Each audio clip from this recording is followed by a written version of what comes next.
Start करते हैं हम लोग। कल अकबर के नौरत्नों के बारे में पढ़ा दिए थे। अकबर के नौरत्न की संख्या थी 9, जिसमें बीरबल थे, असली नाम महेश दास, इन्हें प्यार से राजा या कवि प्रिय बुलाया जाता था। मानसेन, तानसेन, कोई भी सीक्वेंस हमारा गड़बड़ा जाएगा मत देखिएगा कुछ भी। कौन थे? तानसेन। तानसेन गीतकार थे, इनका असली नाम राम तनु पांडे था। इसके बाद आप आएंगे मान सिंह, ये अकबर, ये सबसे ज्यादा युद्ध इन्हीं के नेतृत्व में जीता गया। राजा भारमल के बेटा भगवान दास, अब भगवान दास का बेटा मान सिंह, यानी भारमल का पोता, क्या नाम था? मान सिंह। सर्वाधिक युद्ध किसके नेतृत्व में जीता? मान सिंह के नेतृत्व में जीता गया, कोई दिक्कत नहीं है। टोडरमल, भूमि सुधार नियम किसके नेतृत्व में? टोडरमल। वित्त मंत्रालय टोडरमल। यहां तक हो गया। टोडरमल के बाद अब हम लोग देखते हैं थोड़ा सा मुस्लिम है। अबू फजल, दीन इलाही का पुरोहित अबू फजल, अकबरनामा का रचयिता अबू फजल, इसकी तीसरे भाग का नाम आईने अकबर। अबू फजल का भाई फैजी, गीता का फारसी अनुवाद लीलावती नामक गणित पुस्तिका का अनुवाद फैजी ने किया था। किसने? फैजी। अब्दुल रहीम खान ए खाना, अब्दुल रहीम खान ए खाना किसके बेटा थे? ये किसका बेटा? बैरम खान का बेटा। किसी को कोई दिक्कत नहीं। अनुवाद विभाग का प्रधान कौन? अब्दुल रहीम खान ए खान। इन्होंने तुजू के बाबरी को बाबर फारसी में लिखा, क्या नाम है उसका? बाबर। क्या नाम है? बाबरनामा। यहां तक बता दिया। मुल्ला दो प्याजा, मुल्ला दो प्याजा क्या था? क्या था? उसे कितने प्याज खाने की आदत थी? उसे खाने में के साथ साथ दो दो प्याज खाने की आदत थी, इसलिए अकबर ने इन्हें क्या नाम रख दिया? मुल्ला दो प्याजा। मुल्ला दो प्याजा। भोजन के साथ कितने प्याज खाता था? दो। ये हंसी मजाक का काम बहुत करता था, व्यंगकार था। हकीम हुकाम, अकबर के दरबार में क्या थे? बावर्ची। बावर्ची किसे कहा जाता है? खाना बनाने वाले को। खाना बनाने वाले को क्या कहा जाता है? बावर्ची। Cook, cook. आज जो वीआईपी बनाता है सैफ, ऐसे एक टोपिया पहन रहता है, नहीं देखेंगे, ये पहन रहता है ऐसे, क्या रहता है उस सैफ। बाबू 3-4 आदमी की वजह से पूरा क्लास डिस्टर्ब हो रहा है, बैठ जाओ या तो पीछे जाके खड़े हो जाओ, बार बार नहीं समझाना पड़े। हकीम मुकाम क्या था भाई? साहब। जल्दी हटो भाऊ वहां से। एगो तो टोपी पहन के क्लासों में आ जाता है ऐसे को। थोड़ा थोड़ा एडजस्ट करिए आप लोग भी। उधर प्रोजेक्टर में भी देख लिया ना जिसको नहीं दिख रहा है, पीछे जाके खड़ा रहो। लाइव वाले ध्यान से समझिए। हकीम मुकाम क्या था? हकीम मुकाम बाबरची, बाबरची थे। मुल्ला दो प्याजा व्यंग करता, हंसी मजाक कपिल। क्या जी? कल हम कुछ और बोल दिए थे। ओहो, मिस्टेक से मुल्ला दो प्याजा को बाबरची बोल दिए थे। कभी कभी मिस्टेक हो जाता है, मटेरियल में भी लिख दिया है। मटेरियल में मुल्ला दो प्याजा, देखिए मजाक करता था, मजाक में अकबरों ने इनका नाम क्या रखा था? मुल्ला दो प्याजा, प्याज खाता था। कभी कभी हो जाता है, इतना बड़ा हिस्ट्री है तो कभी आगे पीछे टंग स्लिप होना लाजमी है, कभी कभी हो जाता है। इसके बाद क्या है भैया? मनसबदारी। क्या है? मनसबदारी। उससे पहले एक बार रिवाइज करके आपसे सारा पूछ लेते हैं ना, तो दिमाग से उतर जाएगा आप लोगों को। अकबर का कंप्लीट पीडीएफ मिला ना? अकबर का जन्म 1500, प्रारंभिक पालन पोषण किसने किया? अस्कर। किसके पास? कामरान। कामरान के पास हिंदाल की बेटी रुकैया से ब्याह हो गया। इसकी धाय माँ, अपनी माँ हमीदा बानो बेगम। परिवार के संपर्क में कब से रहा? 47। पहला युद्ध लड़ा मच्छीवाड़ा 1555। अब 55 में इसे क्या बना दिया गया? उत्तराधिकारी। पंजाब या लाहौर का सूबेदार। 56 में क्या बना? राजा। पंजाब के कालानौर में इसका राजाभिषेक किसने कराया? मिर्जा कासिम। मिर्जा कासिम। संरक्षक, पानीपत के द्वितीय युद्ध कब हुआ? 56। बैरम खान के नेतृत्व में हेमू को मार दिया, राजा बना अकबर। 56 से 60 तक किसके संरक्षण में? बैरम खान जाति से सिया। बैरम खान अकबर के बीच में 60 में कौन सा युद्ध हुआ? तिलवाड़ा। बैरम खान कहाँ चले गए? हज। गुजरात में उसकी क्या कर दी गई? क्योंकि जिसने हत्या किया उसके बाप को युद्ध में किसने मारा था? बैरम खान। तो भाई सेनापति था तो मरबे करेगा युद्ध वगैरह में, बैरम खान को मार देता। इसके बाद 60 से 62 तक अकबर हरम दल महामनगा के संरक्षण में साधे। हरम दल पेटीकोट का शासन अख्ता खेल के नाम से जाना जाता है। 62 में दास, 63 में तीर्थ यात्रा, 64 में जजिया कर को समाप्त कर दिया। ये सारी सुधार किसकी वजह से हो रही थी? जोधाबाई के वजह से हो रही थी। जोधाबाई ने बहुत सारी चीजों में सुधार किया था। 71 में फतेहपुर सीकरी, 75 में इबादत खाना। शुरुआत में किसको अनुमति थी? सुन्नी धर्म। बाद में 78 से सबको। सप्ताह में कौथे दिन? इस नीति को सुलह कुल। और अकबर ने खुद को क्या किया? अमीरुल मोमिनीन। ये पद कौन लेते थे? खलील। 82 में कौन सा धर्म? दीने इलाही। 83 में इलाही संवत। हिंदू विद्वान कौन रहते थे? पुरुषोत्तम दास। जैन विद्वान हरि विजय प्रभा सूरी। फारसी विद्वान दस्तूर जी राणा। और ईसाई में एका बीबी। सिख धर्म में रामदास से अच्छा संबंध था। मुसलमान में कौन सूफी सन? शेख सलीम चिश्ती। शेख सलीम चिश्ती। यहां तक बता दिए थे ना। बेटा का नाम। मुद्रा प्रणाली में क्या इसने शेरशाह सूरी के रुपया और तांबा का बंद किया? इसके रुपया और तांबा में कितने का रिलेशन? 1:40। शेरशाह सूरी में 1:64। बताइए इसके एक इलाही सिक्का कितना रुपया का? चौकोर सिक्का को जमीन के साइज के हिसाब से टैक्स लिया तो जात, पैदावार के आधार पर कनकूद, कौन था? कनकूद। इस सबको हटा के 10 साल के औसत के आधार पर लिया था। आईने 10 साल। भूमि टैक्स जो था 1/2 से कितने के बीच में था? 1/3।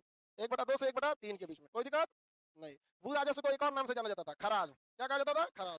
चलिए तो जान गए आप लोग। सबसे अच्छी भूमि कौन थी? कोजल। प्रति भूमि पर खेती एक, करके चाचर भूमि पर, बंजर भूमि पर खालसा भूमि कैसी थी? हाँ सरकारी, टैक्स था इस पे। जागी भूमि पर जागीरदार या मनसबदार अपनी सैलरी की वजह से वहां से टैक्स वसूल के रख लेते थे। अगर पता चला फसल खराब हो गई तो टैक्स की क्षतिपूर्ति के लिए कौन सी पाए बाकी वहां से। और मदद मास भूमि दान, याद है आप लोग को? नवरत्न में नवरत्न अभी रिवाइज कराई दी आप लोग को, नवरत्न हो गया। अब इसके बाद आता है अकबर की मनसबदारी, उसके बाद अकबर की राजपूत नीति, और उसके बाद मारधार देख लेते हैं। मारधार करते करते करते करते 1601 में असीरगढ़ का युद्ध होगा, फिर 1605 ईस्वी में मार डालेंगे, फिर इसके बेटे किसको लाएंगे? जहांगीर को, फिर जहांगीर को मारेंगे, शाहजहां को लाएंगे, शाहजहां को मार के औरंगजेब को लाएंगे, मुगल खत्म। औरंगजेब का मुगल के बाद सब लोल हुआ है, सब कोनो काम का नहीं हुआ, सब सब बकलोल है। जो है अकबर तक में पढ़ना है आप लोग को, दिमाग ध्यान से चलिए। मनसबदारी देखते हैं, ध्यान से देखिए।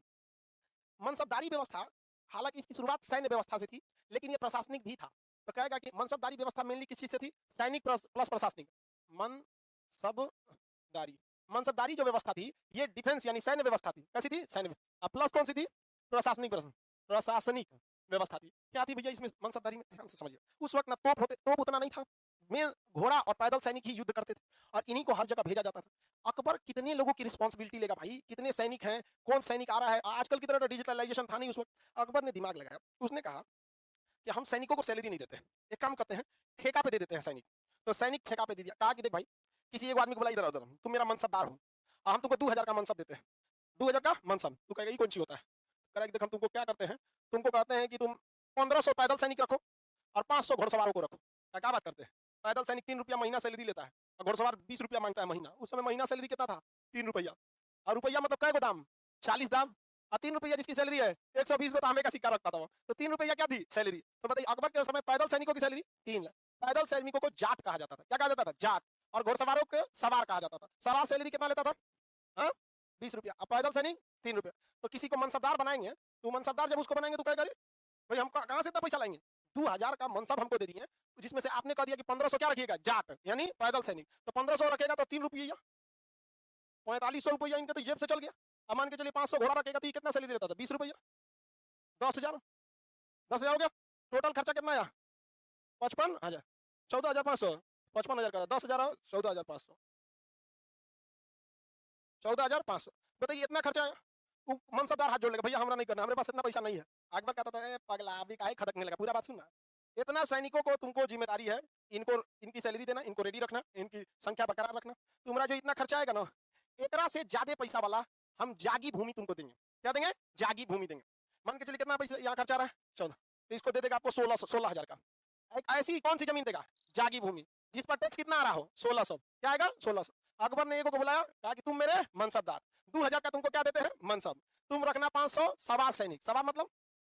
हाँ सवार मतलब दो घोड़ा हाँ?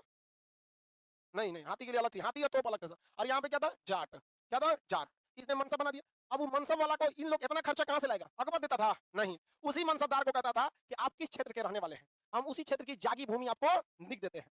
और वो जागी भूमि पर जितना इसका खर्चा था उससे ज्यादा वहां पर टैक्स वसूला जाता था। अब जो अकबर का क्या है? मनसबदार, ध्यान से समझिए। अकबर का मनसबदार वही जागी भूमि से क्या ले रहा है? टैक्स। और उसी टैक्स से जाट को क्या दे रहा है? 3 रुपया महीना सैलरी। सवार को क्या दे रहा है? 20 रुपया महीना सैलरी। इसके बावजूद उसके पास कुछ पैसा बच रहा है कि नहीं?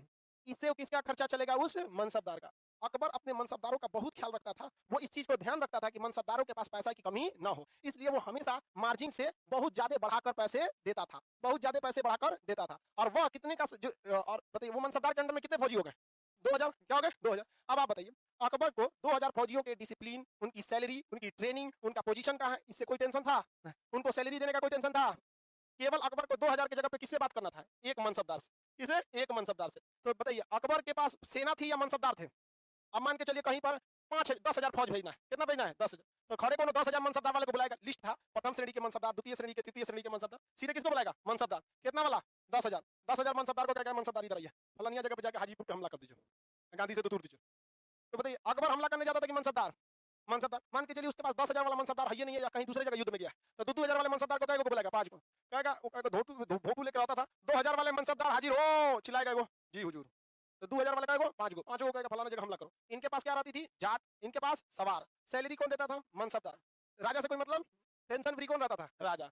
अब कहा गया था कि अगर अकबर के ओर युद्ध हुआ या अकबर के ऊपर कोई खतरा हुआ, इसके जितने मनसबदार हैं सब अपनी अपनी फौज लेकर आएंगे। तो मनसबदारी व्यवस्था से क्या हो गया? अकबर की सेना बहुत मजबूत हो गई। अब कहीं युद्ध लड़ता था और अकबर देखता था रही थी मनसबदारी व्यवस्था। हालांकि मनसबदारी व्यवस्था में घोटाले भी बहुत होते थे। अकबर कहेगा कि तुमको 2000 सैनिक रखना है, 2000 मनसबदार रखना है, वो 1500 रखता था, अब 500 कम रखता था। जांच आएगा ना तो कोनो दूसरा मनसबदार से कहेगा ए सुरेंद्र चाचा हम यहाँ जांच आ गई 500 भेजबो भटल बड़ा सन, तो वो 500 भेज देगा। अब वो कहेगा हम इन्हीं के मनसबदार के अंडर में काम करते हैं। समझ आएगी नहीं क्या? तो बहुत बार ऐसा हुआ था अकबर के काल में कि उसके मनसबदारों को जितना वो जागीर दे रहा था उस हिसाब से वो फौजी नहीं रखते थे और ना ही उस हिसाब से घोड़ा रखते थे। घोड़ा अदल बदल में कर लेता था। तो क्या किया ना अकबर ने, घोड़ा पे मोहर लगाने लगा, अलग मनसबदार का मोहर अलग रहता था, तो फिर भी चोरी कितना रोक सकते थे। फिर अकबर भी जानता था कि 100% राम राज्य तो नहीं आ सकता है। ये मनसबदारी व्यवस्था थी। मनसब कितने श्रेणी के थे? प्रथम श्रेणी के मनसबदार के पास 12,000 या उससे ज्यादा का मनसब होता था। क्या जी? 1200 लिखा है मनसब। देखिए सुनिए ध्यान से सुनिए भाई, मनसबदारी व्यवस्था में एक सबसे गड़बड़ चीज क्या थी कि मनसबदार के आगे जो संख्या लिखी थी उस संख्या के आधार पर आप उसके सैनिकों का निर्धारण नहीं कर सकते थे। ये अकबर ने पहले किया, समझिए ध्यान से कहिए। पहले अकबर ने पता कहा कि फलानी आदमी 500 मनसबदार है। कितने के मनसबदार है? 500। तो शुरुआत में पता चल गया कि उसके पास कितने फौज है? 500। अब वो कहीं हमला करने जाता था तो भाई दुश्मन को भी तो पहले से पता है कि हमारे पास हमला करने आ कौन रहा है, तो 500 वाला मनसबदार है। तो दुश्मन की मनोबल अपने बढ़ जाता था, टुच्चा आदमी है 500 वाला मनसबदार है मारेगा। अकबर ने कहा गड़बड़ बात है, पूरी सूचना नहीं मिलनी चाहिए। तो सोचा कोनो के पास 700 फौजी है तो मनसबदार की नाम रहेगा 200 वाला मनसबदार। और फौजी कितना है? 700। कोई किसी के पास 1200 का मनसबदार है, फौजी है सब 900। तो क्या मनसबदारी की संख्या और सैनिकों की संख्या सेम रहती है? क्या इसका कोई फिक्स फार्मूला था? नहीं। ये बस अकबर के पास पता था कि उसके पास ओरिजिनल डाटा था। अगर उसने बुलाया कि 12,000 वाला मनसबदार हाजिर हो, तो उसके पास कितना फौज रहेगा? कोई नहीं पता है। वो वहां पे जहां से चिल्ला रहा है ना, वहीं पर अकबर के पास एक दूसरा कॉपी रहता था, उसमें लिखा रहता था। जैसे मान सिंह सपोज कीजिए, आपका नाम क्या है? सुधीर। इसको मनसबदार बना दिया अकबर। तो इस मनसबदार सुधीर हाजिर हो, 500 वाले मान के चलिए, ये है 500 वाले मनसबदार। तो सबको पता है कितने वाले मनसबदार। लेकिन अकबर के पास जो फाइल आता था वहां लिखा रहता सुधीर मनसबदार नाम 500 वाले मनसबदार, ओरिजिनल वैल्यू 10,000 फौजी। अब बताइए दुश्मन पर हमला होगा किस नाम से? 500 वाला मनसबदार गया है, लेके कितना गया? इसने बहुत खतरनाक काम किया। तो संख्या के आधार पर क्या मनसबदारों की कोई शेड्यूल डिसाइड कर सकते हैं? नहीं। बस इतने समझिए कि प्रथम श्रेणी वाला मनसबदार के पास ज्यादा सैनिक, मध्य द्वितीय श्रेणी वाले के पास कम, तृतीय श्रेणी के पास 10-20 को। फिर भी हम आपको कहते हैं कि अगर लिखा है कि 10 मनसबदार वाला आ रहा है तो कोई जरूरी है कि उसका 10 को फौजी है? 50 को हो सकता है, 100 हो सकता है। तो क्या अकबर ने ये झमेला करके सही किया कि नहीं किया? एकदम सही किया। दुश्मन को पता नहीं चलता था कि मनसबदार आ रहा है तो उसके पास कितनी फौज है। मनसबदारों में अकबर ने हर धर्म के लोगों को मनसबदार बनाया था। हिंदू धर्म के लोगों को भी क्या बनाया? मनसबदार। मान सिंह जो सेनापति थे ना, एक्चुअली में वो क्या थे? मनसबदार थे। एक्चुअली में मनसबदार। 15,000 सैनिक रखता था वो, मनसबदार वो भी था। अब्दुल रहीम खाने खाना भी क्या था? मनसबदार। राजा भारमल की बेटी से जब शादी किया ना तो राजा भारमल को भी क्या बना दिया? मनसबदार। लीजिए हाई पैसा, सैनिक सबको क्या करिए देखेगा। हाँ?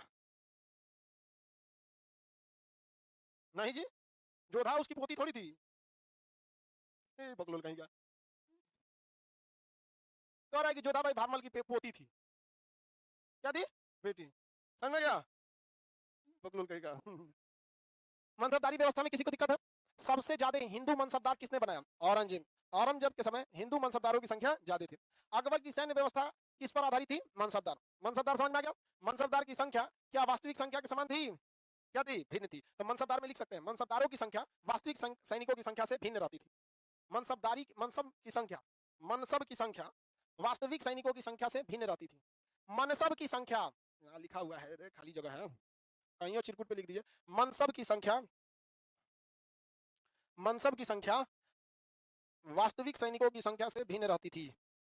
वास्तविक सैनिकों की संख्या से भिन्न रहती थी। वास्तविक सैनिकों की संख्या से भिन्न रहती थी। वास्तविक सैनिकों की संख्या से भिन्न रहती थी। हो गया? मनसबदारी व्यवस्था देखें। अब युद्ध करा दिया जाए अकबर को। अकबर याद हो रहा है कि नहीं जी? हिस्ट्री बड़ा सिंपल होता है, हमको ये समझ में टफ कौन सी होता है? संस्कृत के सिवा सारा सब्जेक्ट आसान है। बहुत टफ है संस्कृत भाई। मनसबदारी में किसी को डाउट है तो पूछिए। किसी को डाउट मनसबदारी में? लड़की लोग में कोई दिक्कत? कोई दिक्कत? हाँ, वो असाइड से थे। तोपों की संख्या, तोपों के लिए अलग होते थे, उनको कहा जाता था तोपची। अब वो किसके अंडर में रहते थे? अकबर के अंडर में। हाथी वगैरह, तोपची वगैरह, ये सब किसके अंडर में रहते थे? अकबर के अंडर में। जैसे आज भी आप देखिएगा तो सेना में भी इसी तरह से चलता है। इन्फेंट्री रेजिमेंट, उसके पास क्या रहेंगे? पैदल फौजी। उसके पास केवल क्या रहेगा? पैदल फौजी। धड़ धड़ धड़ लड़ेगा। और उसके अगर आर्टिलरी रेजिमेंट है तो वो क्या लेगा? तोप और टैंक लेके जाएगा। सिग्नल रेजिमेंट, उस सिग्नल को संभालेगा। Alpha Charlie pass your message over, तो सिग्नल वाला है। ये इंजीनियरिंग कोर, वो तुरंत गाड़ी बिगड़ गई, नदी आ गया, पुल बनाओ, कंटून ब्रिज जोड़ जोड़ के पुल बनाओ, कभी कुछ माइंस निकालो। ये कौन डिवीजन करती है? इंजीनियरिंग। हाँ, मिसाइल मारना है तो स्ट्रेटेजिक बटालियन। कौन करेगा? Strategic battalion. मेडिकल कोर, कोनो को गोली लग गया, ये लग गया, कौन निकालता है? Medical corps. सबका ड्रेस कैसा रहता है? एक जैसा। तो आप लोगों को लगेगा फौजी लड़ रहा है सब, उसमें देखेंगे तो कोनो लाइट इन्फेंट्री का रहेगा, कोई महा रेजिमेंट का, कोई राजपूत रेजिमेंट, अलग अलग इन्फेंट्री रेजिमेंट है, उसमें आर्टिलरी रेजिमेंट है, एविएशन रेजिमेंट है, बहुत ज्यादा रेजिमेंट रहते हैं। तो फौज को कभी ये मत सोचिएगा एक ही तरह रहती है। कारगिल में चढ़ कौन रही थी? इन्फेंट्री। अब तोप से कौन मार रहा था? आर्टिलरी। और इसका जो एयर विंग था ऊपर से बम गिरा रहा था। मेडिकल कोर भी साथे चढ़ी थी ऊपर, जिसको घायलों को ले जाने के लिए। सप्लाई कोर खाना पहुंचाती है, गोली पहुंचाती है, बारूद पहुंचाती है, कोई जख्मी हो जाता है तो वापस उतारती है। अलग अलग क्या होते हैं? ग्रुप होते हैं। अब अकबर की क्या देखते हैं? राजपूत नीति। कौन सी? राजपूत नीति। राजपूत नीति जो थी इसका आक्रमण और दमन पर आधारित था। आक्रमण, दमन और समझौता।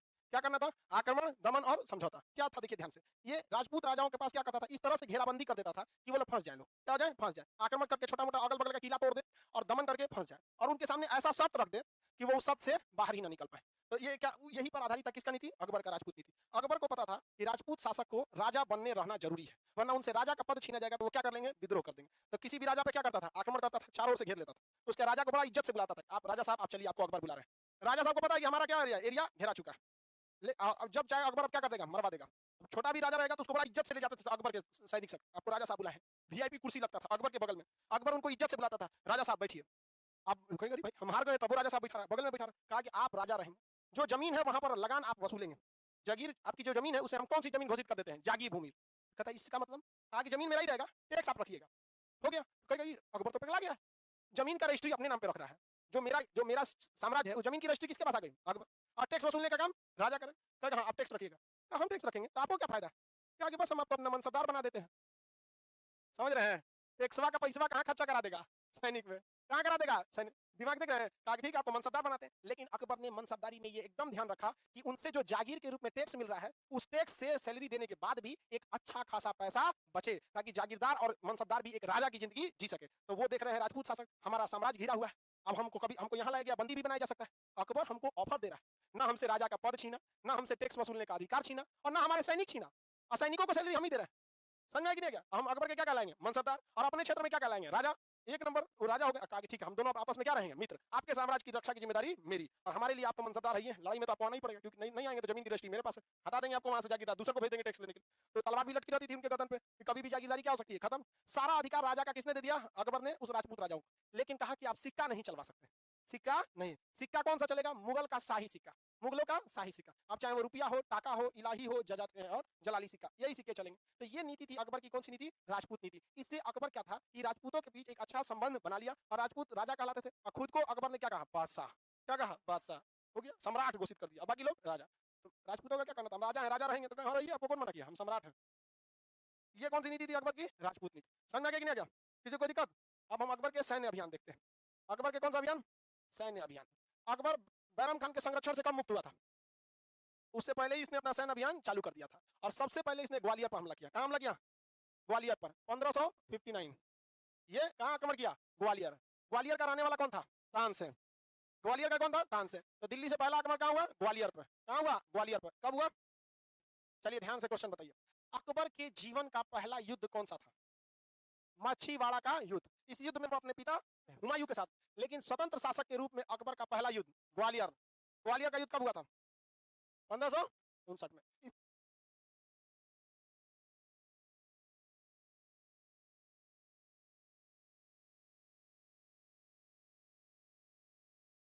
आवाज आ रहा है? 1560। 1560 में ये कहाँ आक्रमण किया? जौनपुर। कहाँ पर? जौनपुर। यूपी में है जौनपुर। ग्वालियर कहाँ है? मध्य प्रदेश। तो 1560 में ये कहाँ आक्रमण किया? जौनपुर। जौनपुर कहाँ आक्रमण कर दिया? जौनपुर। किसी को कोई दिक्कत है? आगे बढ़ते हैं। इसके बाद 1561। 1561 में आगे बढ़ा, बिहार के यूपी के बॉर्डर पे क्या जीत लिया? चुनार। क्या जीता? चुनार। तो 1561 में चुनार जीता। क्या जीता? चुनार। बोलिए। अकबर ने स्वतंत्र बादशाहत के रूप में पहला आक्रमण कहाँ किया था? कहाँ किया? ग्वालियर। कब किया ग्वालियर? हाँ 59 में ग्वालियर, 60 में जौनपुर, 61 में चुनार। 61 में चुनार। और लौट रहा था तो 61 में क्या कब्जा कर लिया? मालवा। क्या कब्जा कर लिया? मालवा। लौटते वक्त 61 में ही मालवा। क्या कब्जा किया? मालवा। समझ में आ गया कि नहीं आ गया? किसी को कोई दिक्कत नहीं? तो 61 में क्या कब्जा कर लिया? मालवा। मालवा के बाद 1500 क्या आता है? 62। 62 मालवा से कहां बढ़ता है? आगे राजस्थान में। राजस्थान में जयपुर के पास जगह है आमेर। जयपुर के पास जगह है आमेर। तो 62 में कहां आक्रमण किया? आमेर। कहां किया? आमेर। कहां? आमेर। याद रखिएगा, युद्ध नीति बड़ी पूछता है। अभी तो हम ऊपर ही युद्ध कर रहे हैं। अभी दक्षिण भारत में चांद बीबी, असीरगढ़, खानदेश, बरार का किला, गोलकुंडा, ये सबसे क्वेश्चन अक्सर पूछते हैं सब। तो मुगल बड़ा सिंपल है। अब तक आप लोग को मुगल में कोई दिक्कत हुआ है? कहानी की तरह है मुगल, एक नंबर एकदम उस तरह से। इसको सीक्वेंस है एकदम, लेकिन सीक्वेंस छोड़ेंगे रद्द हो जाएंगे, बर्बाद होने से कोई नहीं रोक सकता। बताइए 59 में नक्शा में बैठिए दिमाग में। 59 में ग्वालियर, 60 में जौनपुर, 61 में चुनार और 61 में ही मालवा, 62 में आमेर, आमेर के राजा भारमल, आमेर में के राजा भारमल। अब यहाँ तो थोड़ा सा डिटेल से पढ़ना है आमेर में, क्योंकि ससुराल हो गया यहाँ पर किसका, अकबर का। आमेर हो गया, आमेर के जो राजा थे क्या नाम था, भारमल, आमेर के राजा भारमल। आमेर कहाँ पर है, जयपुर के पास, जस्ट जयपुर आमेर सटा हुआ है। यहाँ के राजा बोलिए, भारमल, राजा भारमल। ये राजपूत राजा थे, वंश का कछवाहा था, वंश को था कछवाहा, कछवाहा राजपूत। कौन से राजपूत, कछवाहा राजपूत। अब आप लोग में भी अलग अलग होता है, कोई सूर्यवंशी, कोई सिसोदिया, कोई कछवाहा, चंद्रवंशी, ऐसे चंद्रवंशी भी होते हैं। अरे भाई होता ही होगा कुछ ना कुछ, हम उतना, हमको उतना नहीं आइडिया। आप लोग में राजपूत लोग होंगे, अपनी पूरा पता होगा कौन कौन किसे, अलग अलग टाइप। सूर्यवंशी सुनते हैं कि बड़ी खतरनाक होता है, हाँ? अरे जो भी हो, तो ये राजा भारमल किसमें थे, कछवाहा। कछवाहा क्या है, राजपूतों में ही एक कैटेगरी है कछवाहा। राजा भारमल बिना युद्ध लड़े अकबर से क्या कर लिए, समझौता, और अकबर ने क्या बना दिया, मनसबदार, बड़ा सा मनसब का पद दिया। अकबर, ये राजा भारमल जो थे, इनकी बेटी का नाम, हाँ, हरखाबाई। क्या नाम था, हरखाबाई। इसी को क्या कहा जाता है, जोधपुर के पास है आमेर, तो जोधा बाई। क्या नाम था, जोधाबाई। जोधाबाई से किसका विवाह हो गया, अकबर। जोधाबाई से किसका विवाह हो गया, अकबर। अब पहले से अकबर का विवाह था किससे, रुकैया से। किससे, रुकैया से। अब देखिए, किसी लड़का की जिंदगी में किसी लड़की की अहमियत तब तक ही है जब तक कोई दूसरी एंट्री नहीं मारी है, समझ गया। जैसे एंट्री मारेगी, खत्म कहानी, उसका वैल्यू कम। रुकैया का वैल्यू, रुपया नहीं है, रुकैया नाम था। तो जोधाबाई को अकबर ने मरियम उज जबानी की उपाधि दिया था। क्या दिया था, मरियम उज जबानी, मरियम जमानी, मरियम उज जमानी। क्वेश्चन पूछा हुआ है, मरियम उज जबानी की उपाधि अकबर ने किसे दिया, रुकैया को, पुरनकी वाली। ब्लॉक कर दिया रुकैया को। इकारा रुकैया को तो ब्लॉक कर दिया होगा, उस समय फोन थोड़ी होता था। मरियम उज जबानी की उपाधि किसे दिया गया, जोधाबाई को।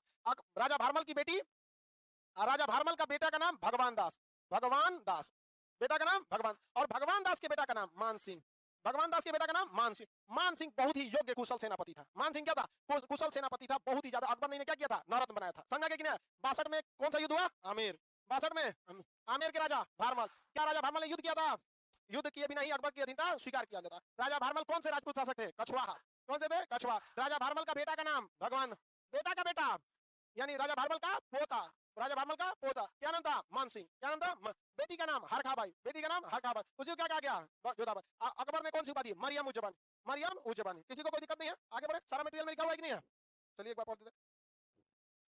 राजा भारमल एकमात्र राजपूत शासक थे जिन्होंने अकबर की अधीनता किससे स्वीकार किया था, स्वेच्छा से। बेटी जोधाबाई, दूसरा नाम क्या था, हरखाबाई। किससे विवाह हो गया, बेटा इनका भगवान दास, पोता का नाम मान सिंह, अकबर की सेवा में भेजा था। अकबर ने जोधाबाई को कौन सी उपाधि दिया। अब उसका देखो, गोंडवाना की रानी थी दुर्गावती, ये विधवा थी संग्राम सिंह की, इन्होंने अधीनता को स्वीकार नहीं किया था। संग्राम सिंह की विधवा का नाम था दुर्गावती।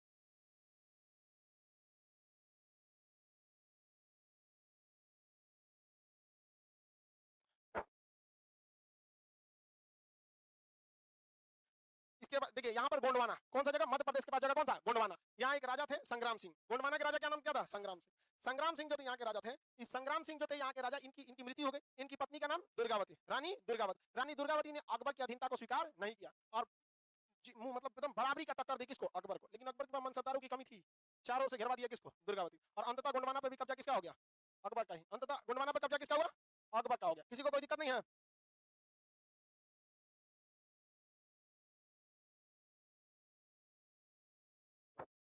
लाइव वाले लोग 1 मिनट के लिए आपका थोड़ा सा डिस्टर्ब रहेगा, टेंशन नहीं लीजिएगा लोग, 1 मिनट के लिए बस था। आप लोग का जो चलता है लाइव अलग अलग जगह पे, यूएस का सर्वर है, इंडिया में का सर्वर ही नहीं है। चलिए ध्यान दीजिए इधर।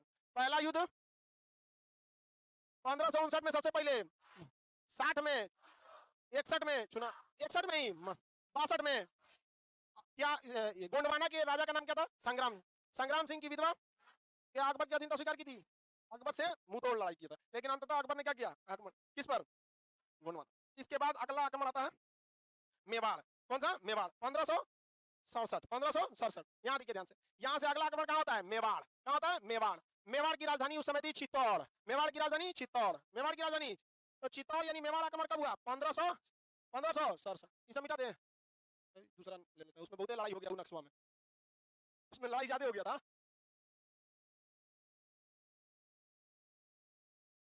बोलिए, क्या जी, ना ना ठीक है बैठो। पहले से कब्जा किया था, शेर शाह सूरी के मरने के बाद साम्राज्य क्या हो गए थे, बिखर गए थे। मेवाड़ के पे 2 बार आक्रमण हुआ था, एक 67 पे जो चला था 68 तक, लेकिन बीच में ही अकबर क्या कर दिया, छोड़ दिया। फिर आया था 76 में, अभी पढ़ा रहे हैं तब आपको बताते हैं पूरा।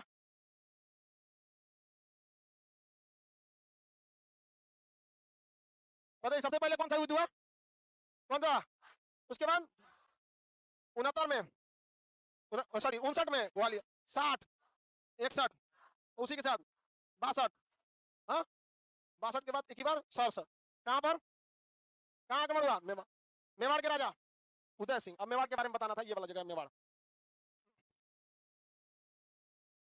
ये दिल्ली कब्जा होते गया, यहां से कहां आक्रमण हुआ, मेवाड़, मेवाड़ 1567, मेवाड़ आक्रमण। मेवाड़ की राजधानी चित्तौड़गढ़, कौन था, चित्तौड़।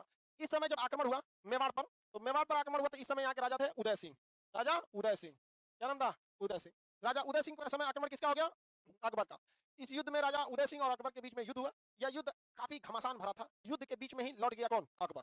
पूरी तरह से ही खत्म नहीं हुआ। मेवाड़ का युद्ध क्या पूरी तरह से कंप्लीट हुआ, मेवाड़ का कौन सा युद्ध था जो बीच में ही रुक गया, मेवाड़ अभियान को अकबर ने क्या किया, बीच में ही रोक दिया। लेकिन यहाँ के राजा जो थे उदय सिंह, ये भी यहीं पे थे। जब वो लौट गया तो उदय सिंह भी क्या हुए, आगे की ओर नहीं बढ़े, क्योंकि डायरेक्ट दिल्ली पर जाके आक्रमण करना मुगलों के लिए एकदम दिक्कत की बात हो जाती है उस समय। और मुगलों की सेना उस समय बहुत ही शक्तिशाली थी। तो जब 1567, 67 है ना जी, 67 बोलेंगे क्या कहेंगे, हाँ 67, तो 1567 ईस्वी में, कहा 1567 में मेवाड़ की राजधानी चित्तौड़, मेवाड़ की राजधानी चित्तौड़, राजा का नाम, मेवाड़ की राजधानी, राजा का नाम उदय सिंह। और किसे युद्ध हुआ, अकबर के। यह युद्ध निर्णायक भूमिका तक पहुंचा। बीच युद्ध में अकबर चित्तौड़ से क्या हो गया, लौट गया। चित्तौड़ अकबर वहां से लौट गया और अपने साम्राज्य में रह गया। उसके बाद यह इधर उधर के जगहों पे भी साम्राज्य विस्तार इत्यादि के काम में लग गया। और 10 साल बाद आया, कितना साल बाद, 10 साल, लगभग 10 साल लगा दिया। कब, 1576, 1576 में। फिर कहां आक्रमण किया, मेवाड़ पर। कौन सा आक्रमण, मेवाड़। और इस समय यह लड़ाई कहां हुई थी, हल्दी घाटी। कहां हुई थी, हल्दी घाटी। तो यही लड़ाई चल रही थी अभी आगे ही, ये 1576 में। क्या नाम क्या था, हल्दी घाटी। कौन सा, हल्दी घाटी। हल्दी घाटी के युद्ध में उदय सिंह का बेटा, उदय सिंह का बेटा, क्या नाम था, राणा प्रताप, महाराणा प्रताप, राणा, ठीक लिखा है जी, प्रताप, महाराणा प्रताप। जबरदस्त युद्ध हुआ हल्दी घाटी का युद्ध। हल्दी घाटी का युद्ध,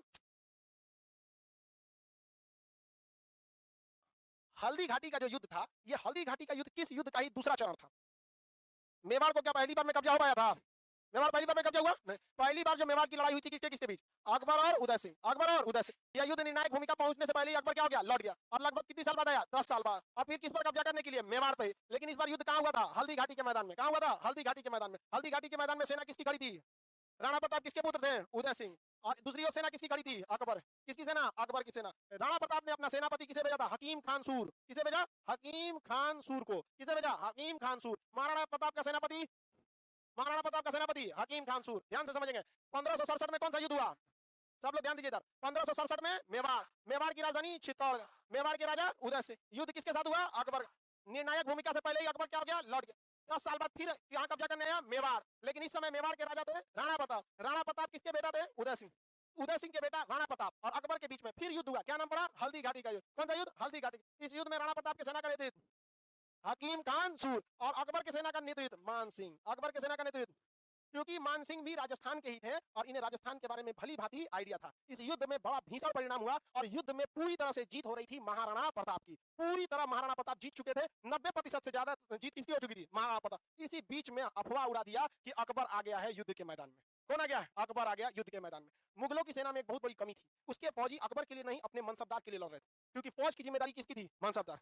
तो उतना इमोशन नहीं रहेगा। हल्ला हो गया, कौन आ गया, अकबर। हाथी चली आई पूरे भयानक। अकबर जैसे हाथी पे बैठता था वैसे ही सजा धजा के हाथी को लेकर चला ऐसा। और उसके ऊपर कौन बैठा था, पूरा वर्दी पहन के, कवच वच। तो अंदर कौन देख रहा है यहाँ पर, हल्ला कौन कर दिया, अकबर। और जो अकबर जब चलता था तो उसके साथ जो झंडा चलता था वही झंडा लेकर चल दिया वहां पे। पूरा गुदका उदका जो बनाते थे सब बजने लगा यहाँ पे। अब मुगलों की सेना का जो मोटिवेशन था एकदम 7वें आसमान पे। भाई भाई साहब, कौन आ गया, अकबर। उधर हकीम खान सूर के हिम्मत क्या हो गया, पस्त हो गया। और इस युद्ध में महज एक अफवाह ने पूरा युद्ध का माहौल बदल दिया। इस युद्ध में महाराणा प्रताप का घोड़ा चेतक घायल हो गया और हल्दी घाटी के युद्ध में ही चेतक क्या हो गया, मारा गया। चेतक था ना राणा प्रताप का घोड़ा, बहुत कहानी सुनी होंगे आप लोगों ने चेतक के। इसी युद्ध में कौन घायल हो गया, चेतक। और इस युद्ध में जब चेतक घायल हो गया तो महाराणा प्रताप क्या हो गए, जमीन पर आ गए। और ये युद्ध के बीच में जिस तरह से अकबर पहले उदय सिंह से लड़ाई हुआ था इसी मेवाड़ के लिए, राजा के बीच में अकबर क्या हो गया था, लौट गया। तो इस युद्ध में कौन लौट गए, महाराणा प्रताप। महाराणा प्रताप लौट गए। तो इतिहास में लिखता है भाग गए। तो आप ये भी लिखिए कि 67 में तब अकबर भी भाग गया। और अगर आप 67 में अकबर को लौटा रहे हैं तो हल्दी घाटी के युद्ध में राणा प्रताप को भी लौटाइए। ऐसा आपको कोई अधिकार नहीं दिया कि एक को आप बड़ा कहेंगे एक को आप छोटा। देखिए युद्ध और जीत अपने जगह पे है, बहादुरी से सब लड़े थे। तो अकबर जब यहाँ हल्दी घाटी का युद्ध हुआ, तो हल्दी घाटी के युद्ध में प्रारंभिक निर्णय किसकी ओर से था? महाराणा प्रताप। महाराणा प्रताप की सेना का नेतृत्व कौन कर रहा था? हकीम खान सूर। महाराणा प्रताप की सेना का नेतृत्व, याद रखिएगा क्वेश्चन पूछता है ये हकीम खान सूर से। महाराणा प्रताप की सेना का नेतृत्व, अकबर की सेना का नेतृत्व। युद्ध के शुरुआती दौर में कौन जीत रहा था? अफवाह क्या फैला दी गई? अकबर आ गया। अकबर की सेना का मनोबल बढ़ गया और उसने किसकी सेना को हरा दिया? महाराणा प्रताप लौट गए। महाराणा प्रताप लौट गए। इस प्रकार दोबारा जो मेवाड़ पर आक्रमण किया गया था, पहले भी मेवाड़े पर आक्रमण हुआ था उस समय राजा, दोबारा भी मेवाड़ पर आक्रमण हुआ। तो युद्ध कहां चालू हो गया? हल्दी घाटी। क्या पहली बार में मेवाड़ पर अकबर ने कब्जा किया? क्या दूसरी बार में भी कब्जा हो पाया? राणा प्रताप क्या हो गया? जंगल में छुप गए। उसके बाद धीरे धीरे धीरे धीरे करके अपने अधिकांश क्षेत्र पर फिर से महाराणा प्रताप ने क्या कर लिया? कब्जा कर लिया फिर से। लेकिन मुगलों की विशाल सेना के बावजूद बहुत छोटे शासक, छोटे राजा आपस में ठीक नहीं पाए थे। हम लोग की भी तो गलती थी। भारत अगर आपस में नहीं लड़ा रहा था तो क्या मुगलों को या किसी अंग्रेजों को भारत में घुसने की अनुमति मिलती? कभी अनुमति नहीं मिली रहती। तो क्वेश्चन भी कई बार घुमा के पूछता है कि अकबर के जीवन का वह कौन सा युद्ध था जो अकबर के लिए सपना ही रह गया? मेवाड़। पहली मेवाड़ की राजधानी क्या थी? पहला बार मेवाड़ पर आक्रमण 67। राजा कौन थे वहां? दोबारा आक्रमण हल्दी घाटी का कब? 67। राजा कौन थे? 76 में हुआ था राजा राणा प्रताप। इस युद्ध में कौन मारा गया? चेतक। क्या राणा प्रताप मारे गए थे? राणा प्रताप का घोड़ा, बहुत बहादुर घोड़ा था वहां पे। अभी भी चेतक के खानदान के घोड़ा मिलते हैं सब राजस्थान में, और उन सब का बहुत ज्यादा रेट आता है, महंगा। घोड़ा ही एक ऐसा जानवर होता है जिसका नस्ल देख के उसका भी आधार कार्ड के बाप दादा का लिस्ट होता है, इसके दादा कौन थे, बाप कौन थे, खानदान पूरा होता है। तो महाराणा प्रताप का जो घोड़ा था क्या नाम था? चेतक। तो चेतक के खानदान के घोड़ा आज भी मिलते हैं, 5-5 लाख रुपया का मिलेगा सब। 5 लाख रुपया। बहुत खतरनाक घोड़ा होता है, सब बिगड़ गया सब, मतलब कभी घुसिया जाता है सब, किसी के कंट्रोल में नहीं आता है सब घोड़ा, सब घोड़िया शांत रहती है सब। इसलिए आप लोग कभी भी खरीदिएगा तो क्या खरीदिएगा? घोड़ी। घोड़ा मत लीजिएगा, बहुत घुसिया जाएगा तो मन में नहीं करता है, टूट ताप देता है किसी को भी। यहाँ समझ में आ गया कि नहीं आ गया? बताइए हल्दी घाटी का युद्ध किस युद्ध का दूसरा चरण था? हाँ, मेवाड़ का युद्ध था। हल्दी घाटी के युद्ध में क्या राणा प्रताप पर पूर्ण विजय पा पाया? राणा प्रताप ने फिर से दो छोटे छोटे क्षेत्र को मिलाकर अपने अधिकांश क्षेत्र पर क्या कर लिए? कब्जा। उनकी स्वाभाविक मृत्यु के बाद राणा प्रताप के वंशज में वो क्षमता नहीं थी। उदय सिंह बहुत ही योग्य थे, राणा प्रताप भी बहुत योग्य थे, इनके बाद जो आए सब शासक वो उतना योग्य नहीं थे। इस बीच यहाँ लड़ाई चल ही रहा था 76 में। अब आप कहेंगे कि एक बार हुआ था 1567 और यही इसी जगह पे दूसरा बार हुआ 1576। बिचवा में क्या हो रहा था? बिचवा में क्या हो रहा था? तो ये बिचवा में अकबर जो था बिहार और बंगाल को निपटा रहा था। ये जो बीच का टाइमिंग था ना, इसमें किसको निपटा दिया? बिहार और यानी 1764-74 से लेके 76 के बीच में, 74 से 76 के बीच में, इस दौरान में अकबर क्या निपटा चुका था? बिहार और बंगाल। क्योंकि याद कीजिए कि अकबर जब शुरुआती दौर में आया था तो सबसे पहले आक्रमण 59 में कहा किया? ग्वालियर। 60 में चुनार, हाँ जौनपुर। 61 में चुनार, और चुनार से लौट के मालवा, मालवा से मेवाड़, आमेर, आमेर से चित्तौड़, मेवाड़, मेवाड़ कहिए या चित्तौड़। इसके बाद चित्तौड़ का जगह को छोड़ दिया, कहा कि इधर लड़ाई करेंगे जब तक इधर हम लोग आराम से कब्जा कर लेंगे। यहाँ से लौट के कहाँ चला गया? बिहार बंगाल। 74 से 76 के बीच में किसका फाइल निपटा दिया? बिहार और बंगाल। बिहार और बंगाल पर कब्जा कर लिया। और उसी दौरान जब 76 से उधर से कब्जा करके लौटा, बिहार कब्जा करके लौटा, तब कहाँ हमला करने के लिए भेज दिया? मान सिंह को भेज दिया। अकबर क्या पानी हल्दी घाटी के युद्ध में अकबर गया था? नहीं गया था, केवल क्या था? अफवाह। ऐसे ही लड़ाई हम लोगों ने लड़ा था बांग्लादेश में 1971 में। बांग्लादेश की फौज जो थी सरेंडर करने का नाम ही नहीं ले रही थी और इसमें आम जनता मारी जाने लगी। तो पाकिस्तान ने दिमाग लगाया कि भारत की सेना से तो हम जीत नहीं पाएंगे, एक काम करते हैं, जितने बांग्लादेश उसी का था पूर्वी पाकिस्तान, उसने वहीं के लोगों को गोली मारना चालू कर दिया कि त्राइमाम त्राइमाम होगा, पूरी दुनिया का ध्यान हमारे ओर आएगा, दुनिया बीच बचाव में आएगी। अब भारत क्या करे? तो जितना बड़का बड़का जहाज था ना उड़ने वाला ट्रांसपोर्ट, उसमें पुतला भरा। पुतला समझते ना? वहां पे पुतला, अब पुतला को किसमें पहना दिया? पैराशूट से, और वही सारा पुतला नीचे फेंक दिया यहाँ पे। अब पुतला पैराशूट खुल रहा है और उसमें आदमी गिर रहा है, और क्या रियल का आदमी था? क्या था? पुतला। अब बीबीसी वाला कौन मीडिया है ना, बीबीसी, इसने अखबार दिखा दिया, छाप दिया उसमें, अब उसमें क्या नाम है, रेडियो पे हर जगह, भारत ने 5000 पारा ट्रूप्स को उतार दिया, पाकिस्तान ने सरेंडर कर दिया, ले ना लड़ेंगे हम। अपने में कहीं नहीं मिला लिया, अब नहीं मिला सकता किसी देश को अपने देश में, बहुत लंबा प्रोसेस हो जाता है। 41-45 के बाद जब यूएनओ बन गया ना, तो एक देश दूसरे देश को मिलाना लगभग असंभव हो गया, समझ। चाइना तिब्बत को कब्जा कर लिया क्योंकि उसके पास वीटो पावर है, हम लोग के पास वीटो पावर है नहीं। सिक्किम जो था वो खुद मिला था अपनी सहमति से, बांग्लादेश अपनी सहमति से नहीं मिला। अगर सहमति देता तो मिल जाते लोग, वो सहमति नहीं दिया, तो अब मिलाना है तो कैसे मिलाएंगे? सहमति, नहीं तो आपके पास वीटो पावर है तो जबरदस्ती मिला लीजिए। तो दो युद्ध ऐसे थे जो अफवाह की वजह से बदल गया माहौल। हल्दी घाटी के युद्ध में अफवाह क्या हुआ? अकबर आ गया। कौन आ गया? अकबर। अब बांग्लादेश की लड़ाई में 5000 का पैरा ट्रूप्स कूद गया यहाँ पर, किसी को कोई दिक्कत नहीं है। अकबर ने अपना सैन्य अभियान पहला युद्ध कब लड़ा था? 1555, हुमायूं के साथ मच्छीवाड़ा का युद्ध। स्वतंत्र होने के बाद पहला युद्ध 1559, कहां पर? ग्वालियर। 60 में जौनपुर, 61 में चुनाव, और 61 में ही मालवा, 62 में 67 में मेवाड़, मेवाड़ की राजधानी चित्तौड़। देखा कि चित्तौड़ जीतने में टाइम लगेगा, उससे अच्छा सोचा कि इधर छोड़ते हैं, उदय सिंह को छोड़ते हैं, तो चित्तौड़ के युद्ध में उदय सिंह को छोड़ के इधर फाइल निपटाने गया बिहार। 74 से 76 तक किसका फाइल निपटा दिया? बिहार। अब फिर 76 में किसे भेजा? मान सिंह को। कहा? मालवा, मेवाड़ जीतने के लिए। इस समय युद्ध कहां हुआ? हल्दीगढ़। अकबर की सेना का नेतृत्व मान सिंह, राणा प्रताप की सेना का नेतृत्व हकीम खान सूर, दोनों के बीच में युद्ध हुआ। प्रारंभिक युद्ध कौन जीता? महाराणा प्रताप, समझ में कि नहीं? अब मेंस में क्या लिखना होता है ध्यान से समझिए। अगर आप पीटीयूटी पढ़ते हैं प्रीलिम्स वगैरह तो उसमें सिंपल सा पूछेगा अकबर के सेना का नेतृत्व मान सिंह, महाराणा प्रताप का सेना का नेतृत्व हकीम खान सूर, 1776 में कौन सा युद्ध हुआ हल्दी घाटी का, यही। लेकिन अगर जब मेंस लिखते हैं तो आपको ये कहानी लिखना पड़ेगा कि ये फलाना जगह शुरुआत में महाराणा प्रताप जीत रहे थे, उनके सेना का मनोबल तगड़ा था, युद्ध का परिणाम मुगलों के विपरीत था, किंतु इसी समय मुगलों ने यह अफवाह फैला दिया कि युद्ध में कौन आ गया है, अकबर आ गया है। यही लिख देना, मेंस हो गया। समझ में गया? अभी अभी और लड़ाई बचल है, अभी तो उतने लड़ाई हुआ है, अभी कल पूरा लड़ाई करेंगे हम लोग। आज के लिए इतना ही।